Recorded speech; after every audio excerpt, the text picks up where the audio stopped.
Good morning students. तो up to last class मैंने cover किया था सिल्वर्ड लेंस ना। तो अब हम लोग स्टार्ट करते हैं one more part very important for NEET as well as JEE Main, chromatic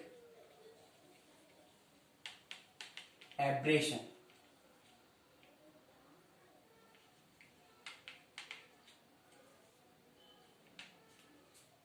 तो क्रोमेटिक एब्रेशन कुछ और नहीं है, जैसे अपन लोगों ने प्रिज्म में स्टडी किया था कि जब कोई वाइट लाइट प्रिज्म से पास होता है तो वो डिस्पर्स हो जाता था। कुछ इसी फिनोमिना पर ये एक्ट करेगा for lenses.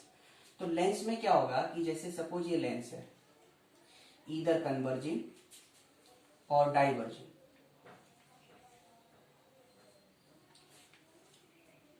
When light incident, and light कौन सा हो, white light VIBGYOR, okay, VIBGYOR. when white light incident on this, it disperse after transmission of lens। देखो यहां से निकलेगा तो ये डिस्पर्स हो जाएगा कुछ इस तरह से।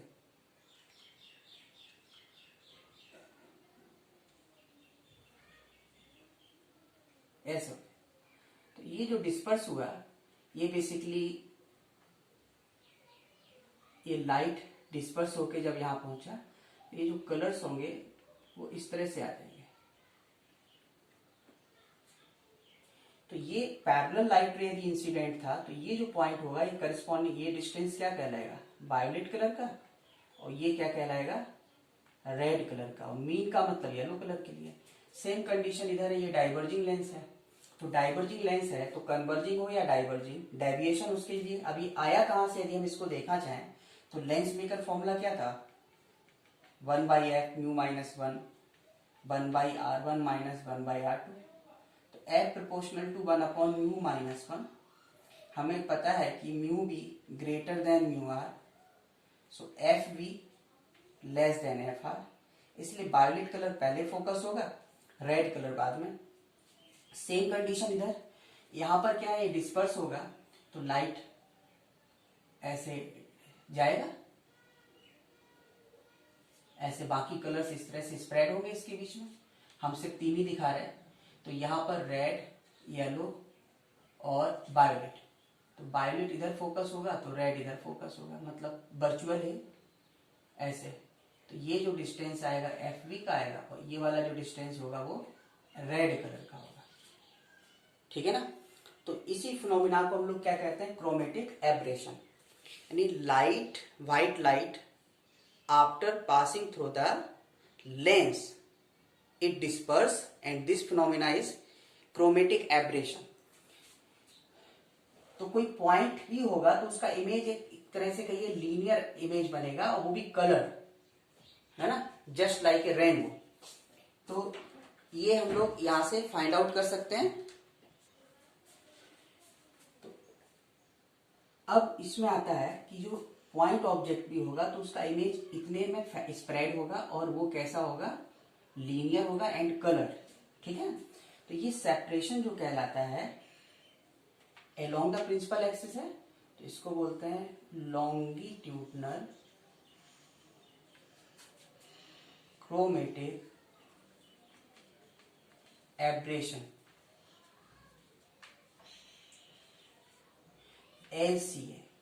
तो LCA कुछ और नहीं है, separation between this, that is F R minus F V, या इससे हम लोग माइनस कॉमन ले लें तो ये हो गया F V minus F R, और ये माइनस डी एफ। ये मत सोचो कि नेगेटिव है, नेगेटिव नहीं है।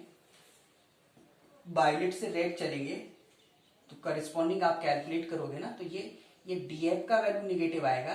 देखो F V minus F R लिखा तो माइनस माइनस क्या बन जाएगा, प्लस बन जाएगा। इसी को हम लोग क्या कहते हैं, LCA, लॉन्गिट्यूडनल क्रोमेटिक एब्रेशन, ठीक है ना। तो यही क्या कहलाएगा, LCA, लॉन्गिट्यूडनल क्रोमेटिक एब्रेशन।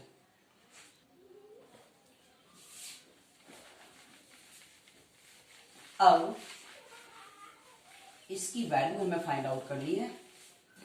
तो LCA के लिए, तो LCA since 1 by f 1 by r1 minus first equation.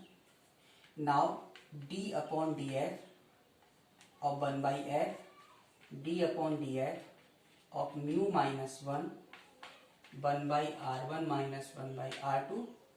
So this become minus 1 by f square. This become d mu by df and 1 by r1 minus 1 by r2. Second, अब हमें क्या करना है, 1 divided by 2 कर दीजिए, तो divide कीजिएगा तो minus F, this will be cancel, mu minus 1 D mu by D F. Okay, so now it can be minus F d mu by df equal to mu minus 1 or d mu upon mu minus 1 into f equal to minus df. d mu means, so minus df is known as LCA, जैसे अभी हमने इसके पहले आपको बताया, और ये d mu को क्या लिख सकते हो, delta mu upon mu minus 1, तो म्यू मतलब येलो कलर के लिए लेंगे, into F, so minus D F equal to mu B minus mu R difference, and mu means average, तो म्यू माइनस 1 एफ. इसको याद करो, ये क्या होता था, प्रिज्म में बताया था dispersive power, and dispersive power does not depends on shape और साइज. यदि मटेरियल सेम हुआ तो डिस्पर्सिव पावर, चाहे वो लेंस हो, सिलेंडर हो, स्फीयर हो, सबका क्या आता था, सेम आता था. तो इसलिए इसका वैल्यू कितना होगा, देखो जरा, इंप्लाइज करेगा minus D F and this will be omega F. अब देखो क्या आ गया, अब आया, इसका मीनिंग हो गया कि जो आपने एलसीए निकाला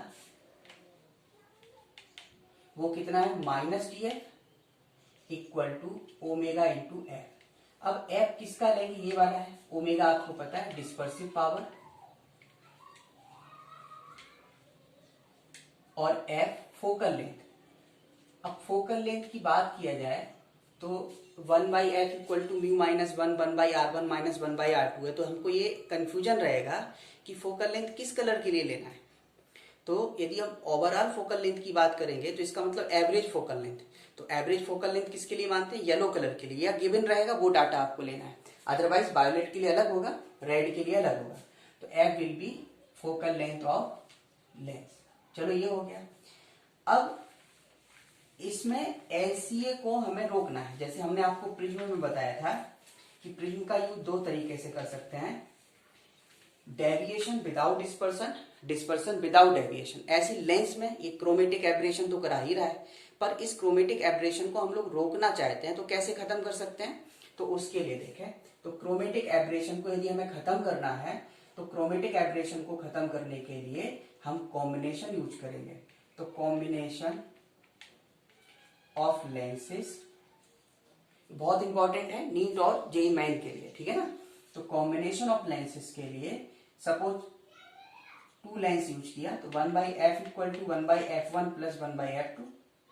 सपोज हम लोगों ने ये 2 लेंस यूज कर लिए, maybe converging maybe diverging, आपको अभी कुछ नहीं पता, आप तो ऐसे ले लिए रैंडम, प्लेनो कॉनकेव हो सकता है, प्लेनो कॉन्वेक्स हो सकता है, कॉनकेवो कॉन्वेक्स, ऐसे ले लिया. अब हम इसको डिफ्रेंशिएट करें, D by D F 1 by F1 D upon D F 1 by F2. Differentiate करो, minus 1 by F square minus 1 by F1 square D F1 by D F and minus 1 by F2 square D F2 by D F. यहां ले आओ, तो minus D F by F square minus D F1 by F1 square minus D F2 by F2 square. ये हो गया. अब आगे बढ़े, देखो माइनस डी एफ तो एलसीए होता है और माइनस डी एफ का वैल्यू हम लोग जान चुके हैं, देखो कितना लिखा, minus D F omega F, तो इसलिए omega F by F square.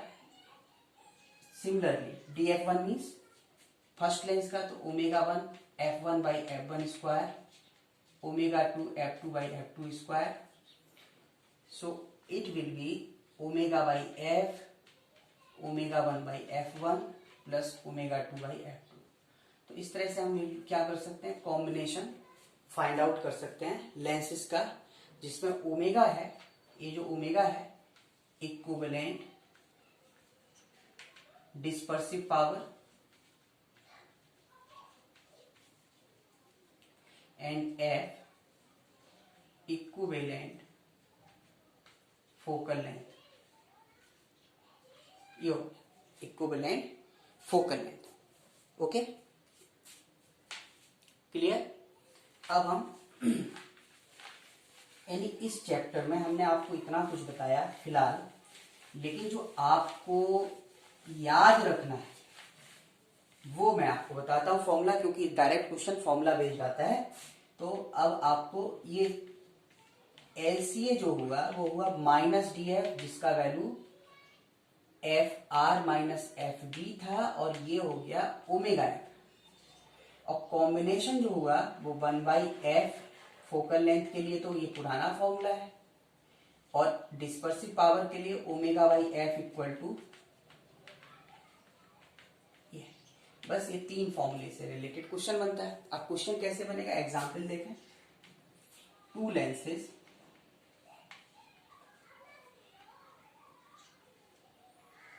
One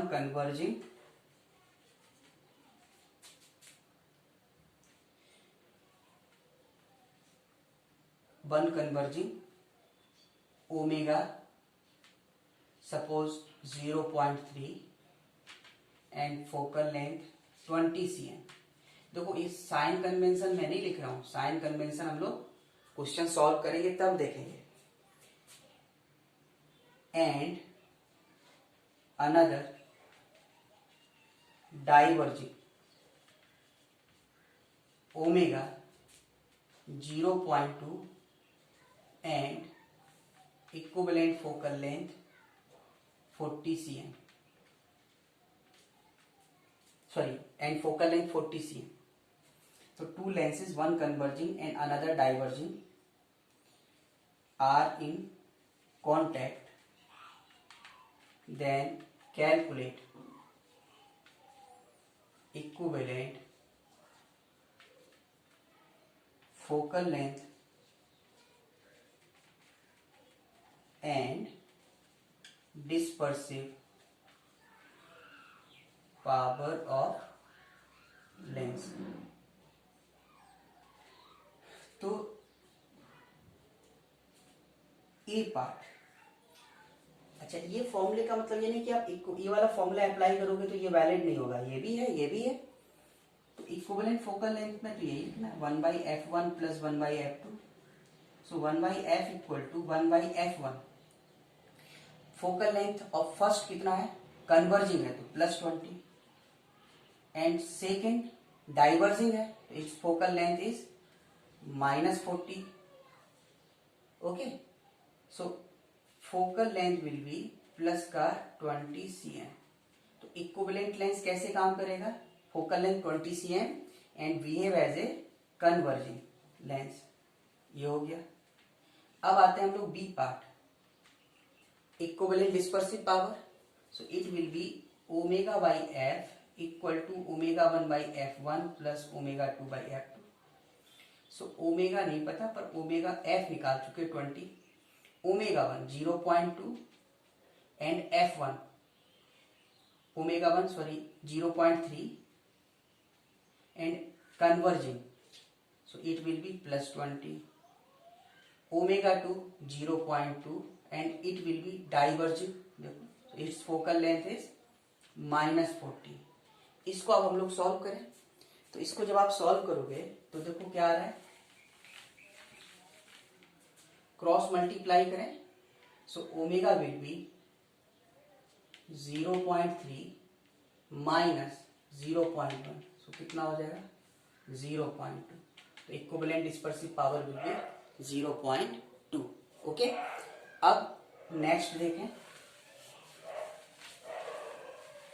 achromatic combination of lenses. So achromatic combination of lenses. अब और अक्रोमेटाइजेशन, तो अक्रोमेटाइजेशन कराना है तो इसका मतलब ओमेगा इक्विवेलेंट कितना होना चाहिए, 0। So omega 1 by f1 plus omega 2 by f2 equal to omega by f, so it will be 0. Clear that f2 equal to minus omega 2 by omega 1 into f1. अब इसमें हमको क्लियरली दिख रहा है, if f1 equal to positive then f2 equal to negative, और if f1 equal to negative then f2 equal to positive. इसका meaning ये हो गया कि अक्रोमेटिक कॉम्बिनेशन के लिए यदि एक लेंस कन्वर्जिंग है तो दूसरा लेंस डाइवर्जिंग होना बहुत जरूरी है, अदरवाइज जीरो आएगा नहीं। दो पॉजिटिव वैल्यू मिलके जीरो कैसे देगा रिजल्टेंट। तो for अक्रोमेटाइजेशन if one lens is converging then other lens is diverging. another property और देखो आप, साथ में इनके मटेरियल डिफरेंट होना चाहिए। जैसे प्रिज्म के कॉम्बिनेशन में हमने आपको बताया था कि both prism must be different material, otherwise dispersion खत्म कराओगे तो डेविएशन भी खत्म हो जाएगा, तो डेविएशन खत्म कराओगे तो डिस्पर्सन भी खत्म हो जाएगा, क्योंकि हमने वहां पे बताया था कि हम जो यूज कर रहे थे डेविएशन विदाउट डिस्पर्सन और dispersion without deviation. So here similarly if we want to achromatic combination, यदि हम अक्रोमेटाइजेशन करते हैं और एक दोनों का ये पता चल गया हमें, इससे क्या मिलेगा देखो, ये कैलकुलेट किया, if omega 1 equal to omega 2 that is material of both the lenses are same then f2 will be minus f1 and omega 1 equal to omega 2 then combination is 1 by f equal to 1 by f1 plus 1 by f2 become 0. So 1 by f equal to 0 means f equal to infinite. f equal to infinite means behave as a thin sheet. और हम यहाँ lens की तरह काम कर रहे हैं। Lens क्या काम करता है, या तो कन्वर्ज कराएगा या डाइवर्ज कराएगा। इसका मतलब है कि अक्रोमेटिक के लिए ऐसा नहीं है कि मटेरियल सेम होना चाहिए। तो if f1 equal to negative f2 equal to positive and material of both the lenses must be different. दोनों क्या होना चाहिए, अलग अलग होना चाहिए, नहीं तो फिर प्रॉब्लम होगा। ठीक है, दोनों का मटेरियल क्या होना चाहिए था, डिफरेंट होना चाहिए। Okay, now start optical instrument. तो ऑप्टिकल इंस्ट्रूमेंट में आप लोग सबसे पहले तो बात करें आई का। आई क्या है, एक सेल्फ कॉन्वेक्स और we can say converging convex lens of self adjustable focal length. मतलब एक नेचुरल लेंस है जो अपने फोकल लेंथ को एडजस्ट करता है, जिससे कि इमेज हमेशा कहां बने, रेटिना पर बने।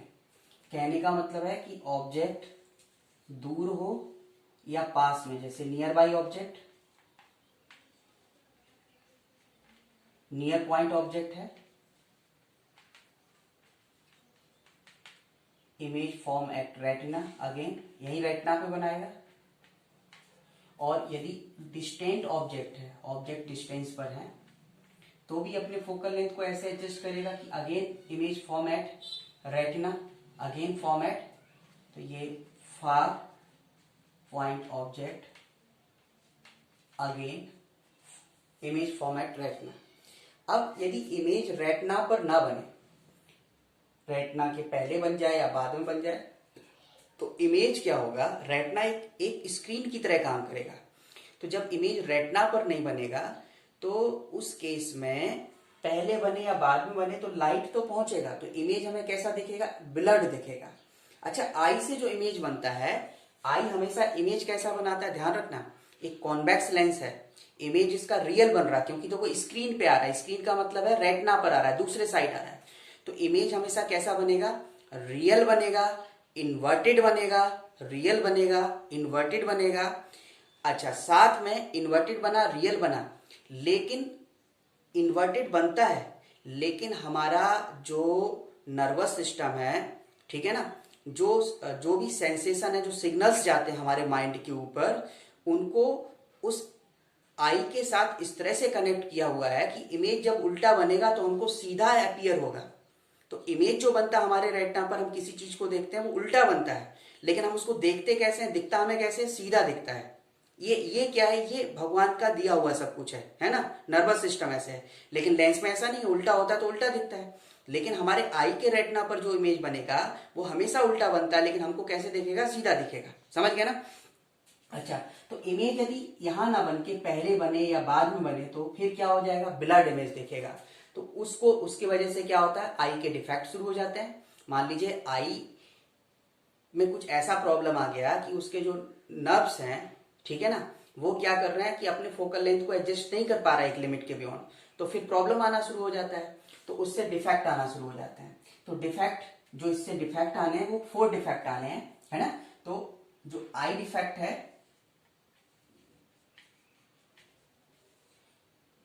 फर्स्ट है मायोपिया, सेकंड है हाइपरमेट्रोपिया, थर्ड है प्रेसबायोपिया, एंड फोर्थ है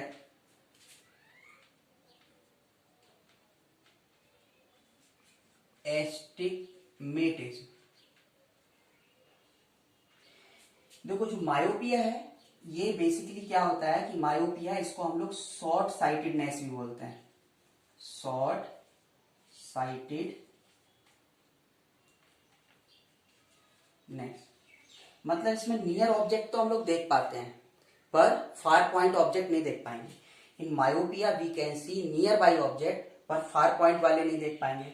हाइपरमेट्रोपिया में क्या होता है, जो हाइपरमेट्रोपिया है, हाइपरमेट्रोपिया, इसमें ये बेसिकली होता है फार साइटेडनेस। और फार साइटेडनेस में क्या होता है कि हम लोग दूर का इमेज दूर कोई ऑब्जेक्ट है उसको देख पाएंगे पर नियर को नहीं देख पाएंगे, तो इसको फार साइटेडनेस कहते हैं। Can see far point object but can not see nearby object. Presbyopia basically है old age disease.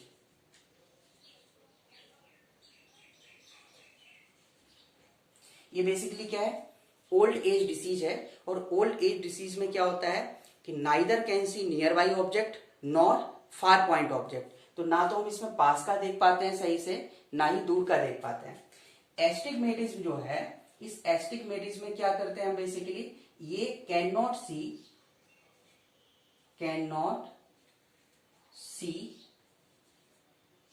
Clearly in two mutually perpendicular direction. Astigmatism में हम लोग क्या करते हैं, दो परपेंडिकुलर डायरेक्शन में नहीं देख सकते हैं। यदि हम लोग ऐसे इस डायरेक्शन में क्लियरली हमको दिखता है तो हमें इसमें प्रॉब्लम होगा। जैसे अभी हम नॉर्मल कंडीशन में क्या कि हमको सामने का भी दिखता है सही से और साइड का भी दिखता है। एस्टिग्मेटिज्म में क्या होगा, यदि हमें ये वाला दिखेगा तो ये वाला सही से नहीं दिखेगा, ये वाला दिखेगा तो फिर ये वाला नहीं दिखेगा। समझ गया ना। तो दो म्यूचुअल परपेंडिकुलर डायरेक्शन में इसको हम लोग क्लियरली नहीं देख पाते हैं।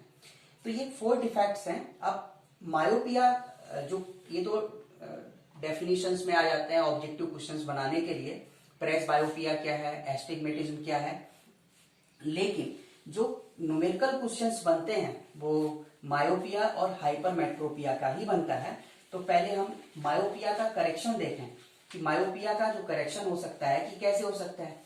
तो मायोपिया में करेक्शन हमें समझना है। मायोपिया बताया ना कि पास का तो देख पाते हैं हम लोग, लेकिन दूर का नहीं देख पाते हैं। मतलब नियर बाई ऑब्जेक्ट है तो लाइट ऐसे गया, इमेज रेटिना पर बना दिया, तो बन गया भाई, ये ऑब्जेक्ट है, ये इमेज बन गया। लेकिन यही ऑब्जेक्ट को हम लोग क्या करें, दूर लेके जाएं। सोचो इस होल सिस्टम को, इन रेज सिस्टम को हम थोड़ा पीछे शिफ्ट करें तो ये इमेज बेसिकली यहां आ जाएगा। तो जब फार पॉइंट कोई ऑब्जेक्ट होगा तो ये ऑब्जेक्ट दूर चला गया, तो ये इमेज क्या करता है, बेसिकली ये पहले ही बना देता है। तो जब ये पहले बनाएगा तो लाइट तो पहुंच रहा है, देखो रेटिना के ऊपर, रेटिना के ऊपर, ये पीछे रेटिना स्क्रीन की तरह काम करेगा, लाइट तो पहुंच रहा है लेकिन इमेज पहले बन जाएगा। इमेज पहले बन जाएगा तो इसमें क्या हो जाएगा, तो इसमें डिफेक्ट आना शुरू हो जाएगा, तो हमको क्लियरली नहीं दिखेगा।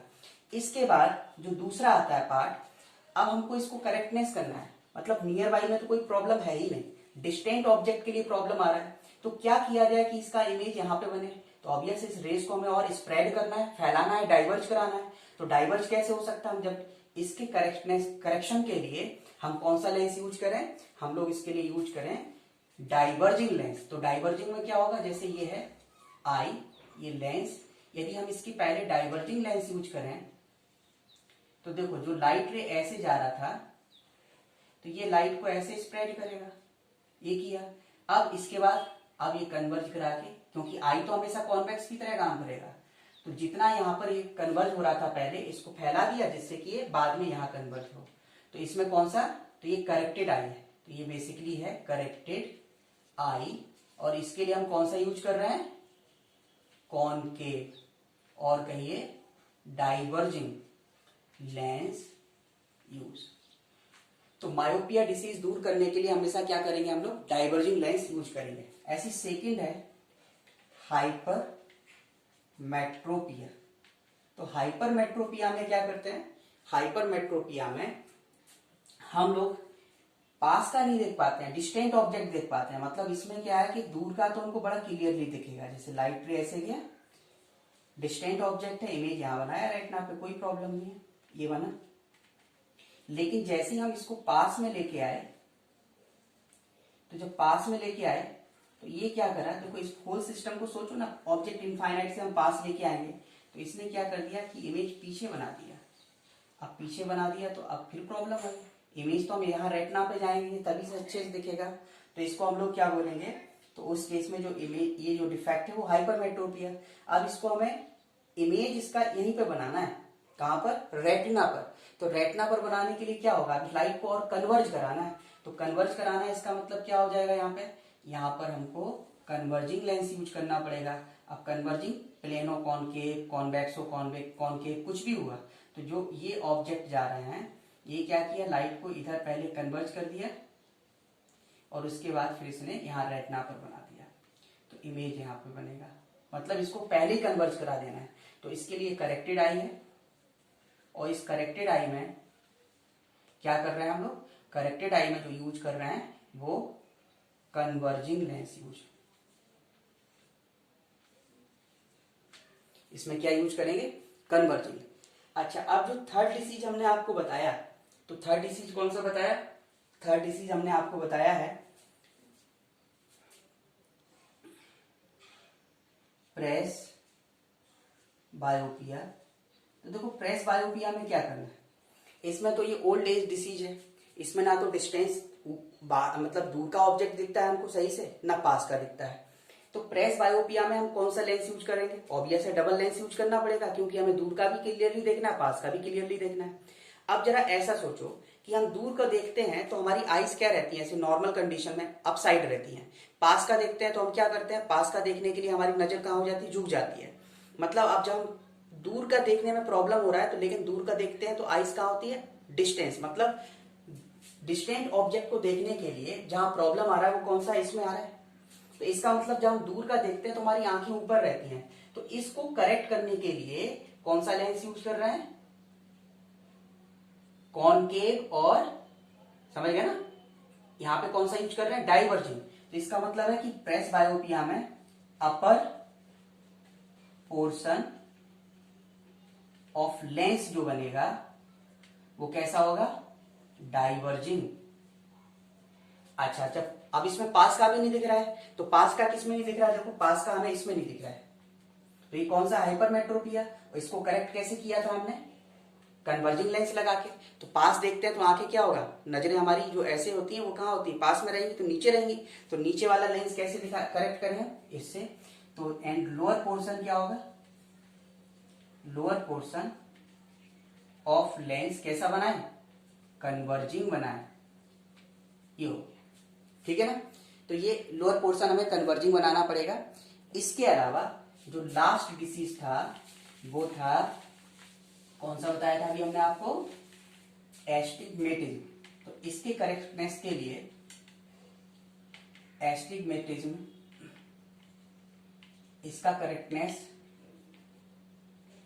बाय सिलिंड्रिकल लेंस, किससे करते हैं, सिलिंड्रिकल लेंस। अब सिलिंड्रिकल लेंस क्या होता है ये तो तुम्हारे सिलेबस का पार्ट है ही नहीं, खाली ऑब्जेक्टिव क्वेश्चंस के आपके लिए, आपको बस मेमोरी में रखना है कि हाँ ऐसा कुछ पढ़ा था कि जो एस्टिग्मेटिज्म है उसमें हम लोग क्या करते हैं, सिलिंड्रिकल लेंस यूज करेंगे, ठीक है ना।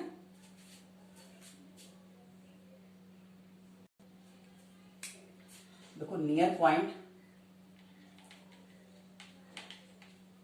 कहीं कहीं बोला जाएगा, या फिर लीस्ट डिस्टेंस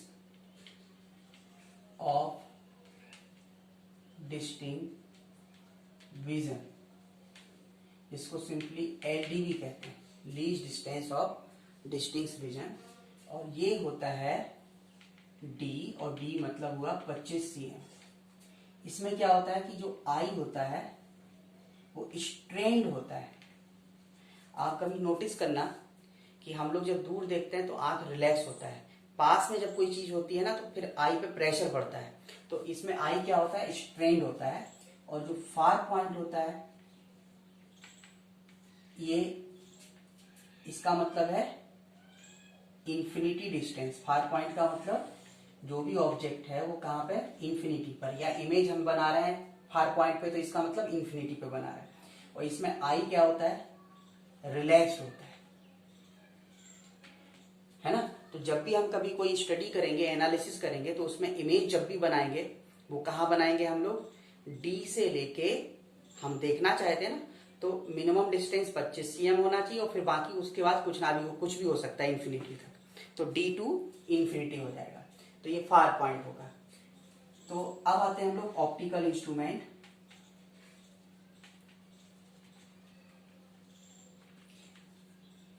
तो ऑप्टिकल इंस्ट्रूमेंट में सबसे पहले हम बात करें माइक्रोस्कोप।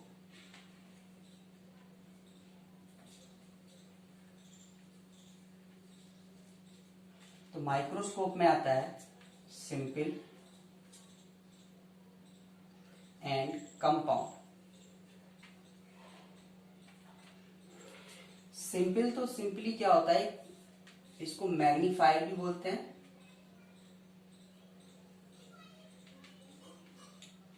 और सिंपली ये मैग्नीफाइंग ग्लास होता है, मैग्नीफाइंग ग्लास, और कह सकते हो कन्वर्जिंग लेंस। कन्वर्जिंग का मतलब convex lens of very small focal length. Small focal length का मतलब जैसे 5 cm हो, 10 cm, इससे ज्यादा नहीं होना चाहिए। और एक किस नेचर का होता है, कन्वर्जिंग नेचर का होता है, ठीक है ना। तो मैग्नीफाइंग ग्लास या जो सिंपल माइक्रोस्कोप है वो वही वाला, आपने देखा होगा कि जो एस्ट्रोलॉजिस्ट लिए रहते हैं ना, ठीक है, एस्ट्रोलॉजिस्ट लिए रहते हैं जो लेंस वो पास करके ऐसे ऐसे देखते हैं, तो वही क्या है, मैग्नीफाइंग ग्लास होता है। तो वो उसको हम लोग सिंपली क्या कहते हैं, सिंपल माइक्रोस्कोप। तो सिंपल माइक्रोस्कोप बेसिकली जो होता है वो स्मॉल फोकल लेंथ का एक मैग्नीफाइंग ग्लास होता है। तो इसका जो यूज है बहुत क्लियरली है कि हमें ऑब्जेक्ट हमेशा कहाँ रखना है, between lens and it's focus, means optical centre of focus के बीच। तो उस केस में image always become virtual, erect and enlarged. कहने का मतलब इसमें यदि हम जो भी इमेज बनाएंगे, मीन्स जो भी ऑब्जेक्ट रखेंगे, ये स्मॉल फोकल लेंथ का है, हम इसको कहीं से भी लेफ्ट साइड से देखें तो इसका फोकस यदि इधर है और ये ऑप्टिकल सेंटर है, ये कौन सा फोकस बनेगा इसका, इसका ये बनेगा प्राइमरी फोकस। तो ऑब्जेक्ट हमें फोकस और ऑप्टिकल सेंटर के बीच रखना है। जैसे ये रखा हमने ए और बी, तो लाइट रे कैसे जाता है, ये जितनी दूरी पर यहाँ फोकस होगा इधर, तो ये लाइट रे ऐसे निकला, और जो ऑप्टिकल सेंटर से जाएगा वो ऐसे। तो अब इधर तो डाइवर्जिंग कभी मिलेगा नहीं, इमेज बनाना है तो आप इसको वर्चुअली क्या करोगे, पीछे एक्सटेंड करोगे। तो वर्चुअली पीछे एक्सटेंड करोगे तो इसको देखो ऐसे बनाएंगे, ये बना, तो ये इमेज बना ए डैश बी डैश। तो कैसा बना इमेज, इनलार्ज बना, इरेक्ट बना, है ना, और वर्चुअल बनेगा। और हम लोग जो देख पाते हैं वो वर्चुअल को ही देखते हैं। तो इसमें सबसे पहले तो मैग्नीफाइंग पावर डिफाइन किया गया। तो मैग्नीफाइंग पावर डिफाइन किया गया, यानी मैग्नीफाइंग पावर मतलब सिंपली मैग्निफिकेशन, पर इसको एंगुलर के टर्म में डिफाइन करते हैं। तो ये होता है एंगल सबटेंडेड बाई आई, ठीक है ना, angle subtended by image on the I with instrument. मतलब ये आई के ऊपर जो इमेज है वो जितना एंगल सबटेंड करेगा, तो देखो आई के ऊपर जो एंगल सबटेंड करेगा ये वो क्या होगा, ये हुआ, मान लो इसको कितना माना थीटा, तो ये भी कितना हो जाएगा, थीटा हो जाएगा। तो angle subtended by image on the I that is theta upon angle subtended by object on the I when placed at least distance of distinct vision, मतलब d डिस्टेंस पे रखना है, और ऑब्जेक्ट वही है ए बी। तो अब हम विदाउट इंस्ट्रूमेंट, तो ये जितना एंगल सबटेंड करेगा ये होगा। अब फिर से ध्यान दो, एंगल सबटेंड, मैग्निफिकेशन कैसे डिफाइन करेंगे सिंपल माइक्रोस्कोप का, angle subtended by image on the I with instrument, with instrument का मतलब लेंस के साथ, and angle subtended by object when placed at a distance d, that is least distance of distinct vision without instrument। तो जब हम इसको यहां रखें तो ये थीटा वाई क्या होगा, थीटा नॉट। अब थीटा को देखो क्या लिख सकते हैं, यदि हम इससे थीटा कैलकुलेट करना चाहें तो देखो इसमें थीटा क्या क्या बन सकता है, देखना जरा इसको ध्यान से। एंगल लिखना है तो फॉर स्मॉल एंगल, फिगर में आपको भले ही बड़ा देखा है लेकिन सारी थोड़ी तो हम पता है ना पैराक्सियल रेस के लिए वैलिड होती है। तो for small angle sine theta, for small angle sine theta, tan theta, theta almost equal होता है। तो थीटा क्या हो जाएगा, एक तो आप लिखोगे ए बी बाई ओ ए, और इससे कैलकुलेट करो तो A dash B dash by O A dash बराबर होगा, यहाँ थीटा नॉट आप लिखिए तो क्या होगा, R A D by D, ये तो डिस्टेंस ही वाली होगी। तो थीटा बाई थीटा नॉट में देखो हम थीटा का वैल्यू ये भी रख सकते हैं, ये भी रख सकते हैं, लेकिन ये लिखेंगे तो ज्यादा अच्छा होगा क्योंकि ये भी कट जाएगा।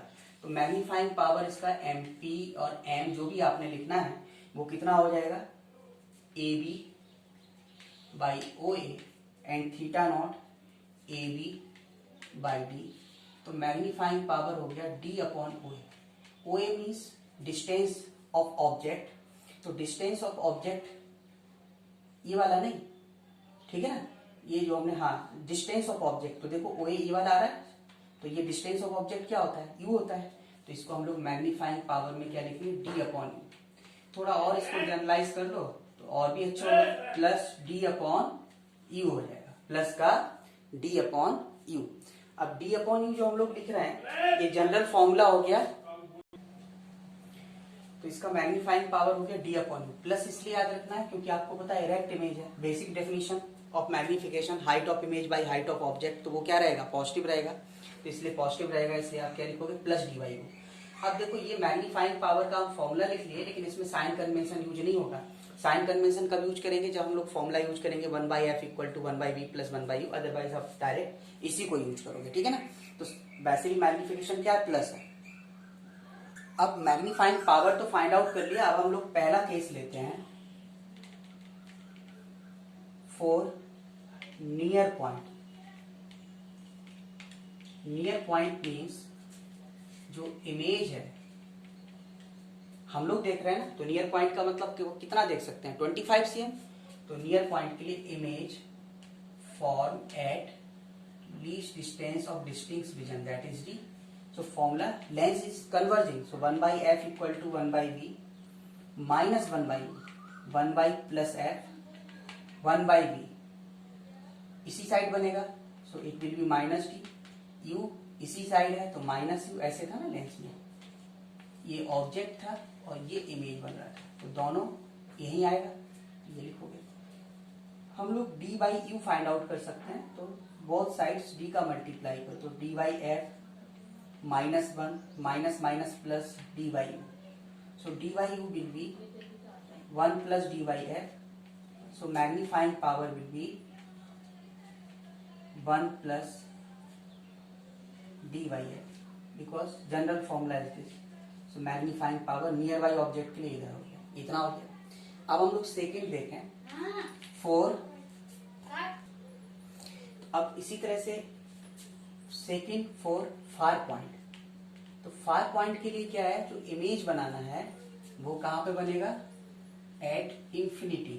इस केस में आई कैसा रहेगा, रिलैक्स्ड रहेगा, तो if infinity then we will be infinity, so D zero multiplied by D both sides, तो D by F D by U, so it will be D by F, so magnifying power will become D by F. तो यानी final conclusion क्या निकला कि जो simple microscope है, तो simple microscope का जो मैग्निफिकेशन आया, देखो इसका पर्पज बड़ा क्लियर है, इसमें जो अभी ऑब्जेक्ट प्लेस्ड करेंगे वो हमेशा फोकस और ऑप्टिकल सेंटर के बीच करेंगे, और इमेज वर्चुअल इरेक्ट बनेगा तो मैग्नीफाई बनेगा, तो सिंपल माइक्रोस्कोप का जो मैग्नीफाइंग पावर है वो 1 plus D by F and D by F, ये नियर पॉइंट और ये फार पॉइंट, ठीक है ना, तो इसमें यही बनना है। अब हम लोग आते हैं कंपाउंड माइक्रोस्कोप। कंपाउंड माइक्रोस्कोप में there are 2 lenses used, one is object piece and another is eye piece। Object piece का जो अपर्चर होगा, फोकल लेंथ होगा, वो आई पीस से कम होगा, पर ऐसा नहीं कि बहुत लार्ज डिफरेंस होता है, स्मॉल डिफरेंस होता है। जैसे object piece, suppose object piece का फोकल लेंथ 5 cm होगा तो आई पीस का 7 होगा, है ना, 10 होगा, इससे ज्यादा नहीं होगा। अपर्चर जहां से लाइट इंटर करेगा जितना एरिया से, तो जो भी आई पीस होगा उसका अपर्चर भी ज्यादा होगा और फोकल लेंथ भी ज्यादा होगा। लेकिन ऑब्जेक्ट पीस का क्या होता है, कंपेरेटिवली कम। ऑब्जेक्ट पीस किसको बोलेंगे, जो ऑब्जेक्ट के सामने होगा। आई पीस किसको बोलेंगे, जिससे हम लोग देखेंगे।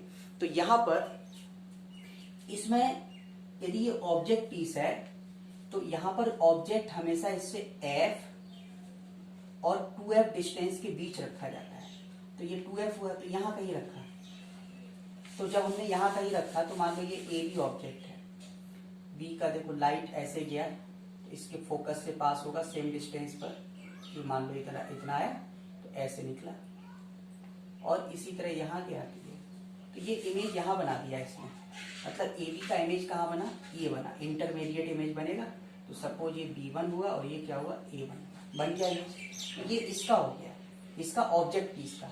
अब जो आई लेंस होगा उस आई लेंस को हम ऐसे एडजस्ट करेंगे उसकी पोजीशन को, जिससे कि ये जो इसके द्वारा जो इन्वर्टेड और रियल इमेज बना वो इसके फोकस के इनसाइड आ जाए। तो जब इसके फोकस के अंदर आ जाएगा तो ये सिंपली जो आई लेंस है ये एक मैग्नीफाइंग ग्लास की तरह काम करना शुरू कर देगा। तो अब इसका इमेज बनाओ, जैसे बी का पैरेलल गया तो इसके फोकस से, मान लो इसका फोकस इधर तो इधर, तो ऐसे जाएगा, इधर गया तो ऐसे जाएगा। इसमें थोड़ा सा हम ऐसे दिखा रहे, तो यहाँ पर ऐसे गया, यहाँ पर ऐसे गया। अब यहाँ तो इमेज बनेगा नहीं, तो इसलिए वर्चुअल बनाओ। तो जो फाइनल इमेज बना वो ऐसे आया, इधर बना, तो ये इमेज बना B double dash A double dash, और ये जो इमेज बनागा जिसको हम बी कहें, इसका दूरी B means distance from eye lens, D to infinity, कुछ भी हो सकता है। नियर पॉइंट के लिए डी, फार पॉइंट के लिए इंफिनिटी, बाकी अदर्स के लिए आपको पॉइंट्स लोगे। तो डी टू इंफिनिटी के बीच लाई करेगा, ठीक है ना। मतलब इसमें क्या होता है, मैग्निफिकेशन 2 बार होता है, एक बार इससे हुआ, एक बार इससे। लेकिन जो फाइनल है, जैसे सिंपल माइक्रोस्कोप में क्या मैग्निफिकेशन पॉजिटिव आया था, इसमें इमेज हमेशा कैसा बनेगा, हमेशा इन्वर्टेड बनेगा, हमेशा इसका मैग्निफिकेशन क्या होगा, नेगेटिव होगा। अब मैग्निफिकेशन की बात आती है तो मैग्निफिकेशन ऑब्जेक्ट से देखो, इसका दूरी हम कह सकते हैं यू, और जहां इमेज बना वो बी है ना। तो मैग्निफिकेशन ऑफ ऑब्जेक्ट लेंस कितना बनेगा, m1 कह लें या mo कह दिया हमने, तो क्या हो जाएगा minus BO upon you. Minus क्यों, आपके लिए फॉर्मूला तो प्लस BO अपॉन यू होता है, फॉर्मूला होता है मैग्निफिकेशन का लेंस के लिए प्लस बी बाई यू, पर v है उस साइड इसलिए प्लस BO, यू है इस साइड तो माइनस यू, यानी ऑब्जेक्टिव लेंस के लिए मैग्निफिकेशन हुआ माइनस BO अपॉन यू। चलिए ऑब्जेक्टिव हो गया। अब आते हैं हम लोग आई लेंस के लिए। तो जो आई लेंस है ये कैसे बिहेव करेगा, behave as a simple microscope.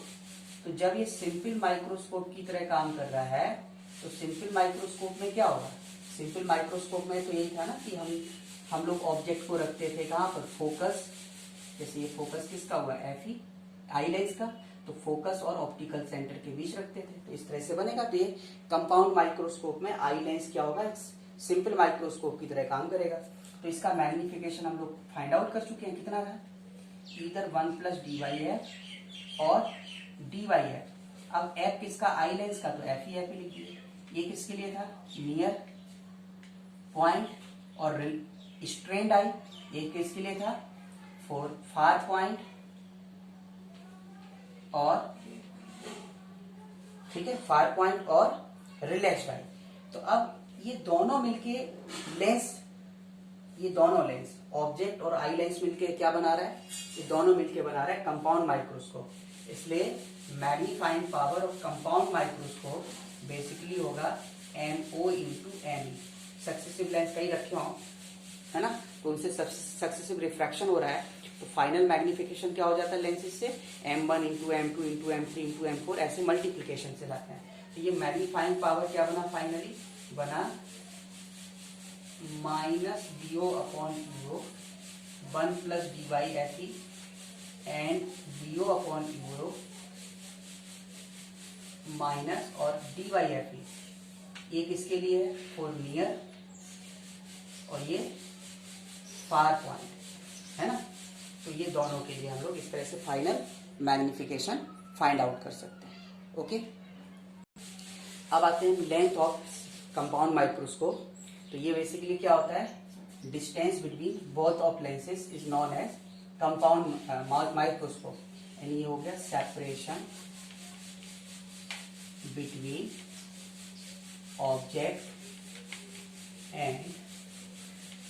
Object lens and eye lens. So it will be BO plus UE, इनके बीच का सेपरेशन कैसे था, ऐसे था ना, ऑब्जेक्ट था ये आई था, तो यहाँ पर इस ऑब्जेक्ट का इमेज यहाँ बना, तो ये डिस्टेंस हो गया VO, और इससे जो डिस्टेंस आएगा वो UE, तो ये VO प्लस UE, इसका मॉड क्या होगा, लेंथ होगा। अब हम लोग आते हैं एस्ट्रोनॉमिकल टेलीस्कोप, ठीक है ना, टेलीस्कोप वो भी कौन सा, एस्ट्रोनॉमिकल। तो एस्ट्रोनॉमिकल टेलीस्कोप से क्या होता है कि हम लोग डिस्टेंट ऑब्जेक्ट देखते हैं, जो बहुत दूर होंगे हम उन ऑब्जेक्ट को देखेंगे। तो जब वो डिस्टेंट ऑब्जेक्ट हैं तो इसका मतलब है कि जो भी ऑब्जेक्ट लेंस यहाँ पे होगा, एक तो उसका जो फोकल लेंथ और अपर्चर होना चाहिए वो लार्ज होना चाहिए। आई लेंस का यहाँ पे क्या होता है, कम, यानी कंपाउंड माइक्रोस्कोप का उल्टा है। लेकिन वहां पे ऑब्जेक्ट और आई लेंस का दोनों का ही फोकल लेंथ छोटा होता था, डिफरेंस कम होता था, लेकिन यहाँ डिफरेंस ज्यादा होता है। यदि ऑब्जेक्ट लेंस का फोकल लेंथ 50 cm है तो आई लेंस का होगा 5 cm, काफी डिफरेंस होता है। पर ऑब्जेक्ट लेंस का फोकल लेंथ और अपर्चर ज्यादा होगा, आई लेंस का क्या होगा यहाँ पर कम होगा, ठीक है ना। तो अब इसमें देखें टेलीस्कोप में, ये ऑब्जेक्ट लेंस हो गया, ऑब्जेक्ट इसमें इनफाइनाइट डिस्टेंस पर होते हैं, तो इमेज तो कहाँ बनाएगा, फोकस पर, तो ये डिस्टेंस क्या हो गया, FO हो गया, A1 B1 बना। अब आई लेंस को हम इस तरह से एडजस्ट करते हैं जिससे कि ये उसके अंदर आ जाए, तो इसका FE इधर हुआ, इसके इनसाइड आ गया, है ना। तो अब इसका इमेज बनाओ, तो इसका इमेज बनाओगे, लाइट रे जाएगा जितना दूरी पर ऑब्जेक्ट, ऐसे गया इधर, ऐसे गया, यहाँ मिलेगा नहीं, तो आप इसको क्या करोगे, वर्चुअली एक्सटेंड करोगे ऐसे, तो ये कहीं तो बनाएगा। फिर वही इमेज कैसा बनेगा, वर्चुअल, तो ये इन लार्ज इमेज बना, कौन सा, ये बना A2 एंड B2, इस पॉइंट को हम E बोल रहे हैं, ये हो। तो अब देखो जैसे इसमें इसका मैग्निफिकेशन कैसे पता कर सकते हो, हम HI/HO पता करेंगे इसके लिए, तो वो ये नहीं पता हमको, क्योंकि उसका जो ऑब्जेक्ट है उसका हाइट कितना है कुछ नहीं पता। हम VO/UE यूज करेंगे तो वो भी नहीं पता, क्योंकि इनफाइनाइट को डिवाइड करने से कुछ होगा थोड़ी ना, वो हमें कोई एक तरह से कहिए डेफिनेट वैल्यू नहीं मिल पाएगी ना। तो इसके लिए मैग्निफिकेशन को डिफाइन किया गया, मैग्नीफाइंग पावर को डिफाइन किया गया कि angle subtended bye final image on I with instrument. तो फाइनल इमेज ये बना, आई के ऊपर जो इमेज बना है वो ये वाला, जितना एंगल सबटेंड करेगा, मान लो ये एंगल कितना है थीटा, तो ये भी एंगल कितना हो गया थीटा हो जाएगा, ये बनाया, divided by angle subtended by object on unaided eye. सब हटा दो, तो अब तो ऑब्जेक्ट को हम पास में तो नहीं ला सकते ना, यहाँ पर तो हम लोग स्टार्स की बात करते हैं, सैटेलाइट्स की बात करेंगे, प्लेनेट्स की बात करेंगे, वो तो उनका साइज बहुत बड़ा होता है, तो उनको तो हम डी डिस्टेंस पे रख के नहीं देख सकते ना। तो इसको डिफाइन किया गया simply theta by theta naught, मतलब अनएडेड आई जितना भी ऑब्जेक्ट यहाँ पे एंगल सबटेंड करेगा, तो थीटा बाई थीटा नॉट। अब देखो थीटा को हम लोग लिखना चाहें तो angle arc by radius, this by this भी कर सकते हो, दिस भी कर सकते हैं, और यहाँ से कैलकुलेट करोगे तो इससे थीटा नॉट यहाँ से तो नहीं मिलेगा, पर यहाँ से मिलेगा आर्क बाई, तो ये A1 B1 कॉमन आएगा तो हमारे लिए ज्यादा अच्छा रहेगा। यानी हम इसमें लिखना चाहें तो थीटा देखो इस वाले ट्रायंगल से थीटा का value A1 B1 by this EA1 भी हो जाएगा, लेकिन हम A1 B1 बाई EA1 और जो थीटा नॉट है ये वाला, इससे चलो तो arc A1 B1 by OA1, ये हो गया, ये कैंसिल हो गया। तो मैग्नीफाइंग पावर जो यहाँ मिला हम लोगों को वो क्या बन गया OA1 अपॉन EA1। अब OA1 तो ये वाला डिस्टेंस हुआ, इस तरह मैं इसको क्या लिखोगे प्लस FO, लेकिन EA1 ऑब्जेक्ट का दूरी हुआ तो कितना लिखोगे इस तरह, इसलिए क्या लिखोगे माइनस EA। तो मैग्नीफाइंग पावर इसके लिए क्या बना, इसके लिए बना माइनस FO अपॉन U। और माइनस हमको कभी कंफ्यूजन हो तो आप देख भी सकते हो, क्योंकि देखो यहाँ पे ऑब्जेक्ट ऊपर होगा, इमेज कहाँ बन रहा है नीचे, यानी कंपाउंड माइक्रोस्कोप का भी मैग्निफिकेशन नेगेटिव है और टेलीस्कोप का भी क्या है नेगेटिव है, तो ये माइनस आ गया FO अपॉन UE। अब इसको हम लोग फाइंड आउट करते हैं, ठीक है, कि नियर पॉइंट के लिए क्या होगा, फार पॉइंट के लिए क्या। तो फॉर नियर पॉइंट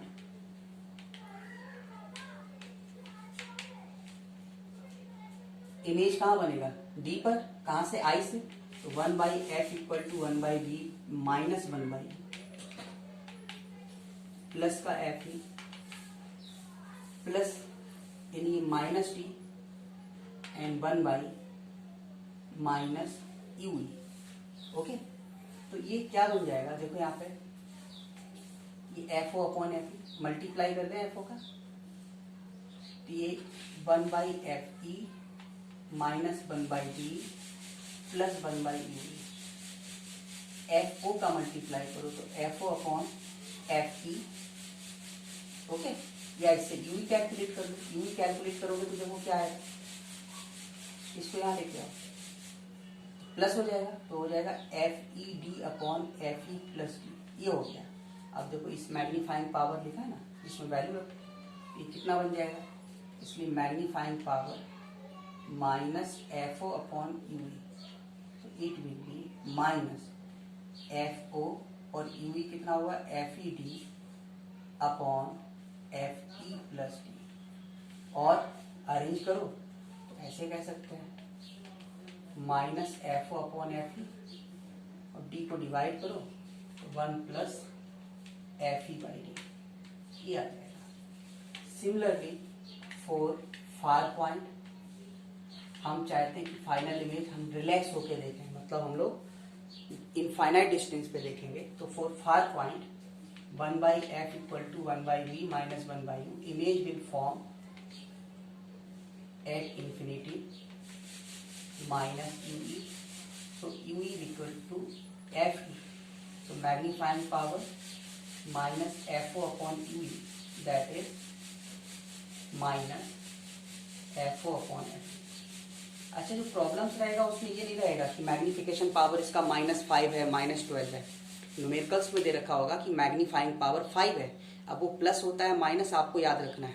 तो कंपाउंड और सिंपल कंपाउंड माइक्रोस्कोप और टेलीस्कोप दोनों में ही क्या होता है, नेगेटिव होता है। तो मैग्निफिकेशन 5 का मतलब क्या लिखोगे, -5 लिखोगे। ओके, तो ये मैग्निफिकेशन हम लोग इससे फाइंड आउट कर सकते हैं, -FO अपॉन FE। जैसे सिंपल माइक्रोस्कोप में दोनों लेंस के बीच के सेपरेशन को क्या बोलते हैं हम लोग बोलते हैं length of the compound microscope. इसी तरह यहाँ पर भी दोनों लेंस के बीच के सेपरेशन को क्या बोलेंगे, length of the astronomical telescope. Okay.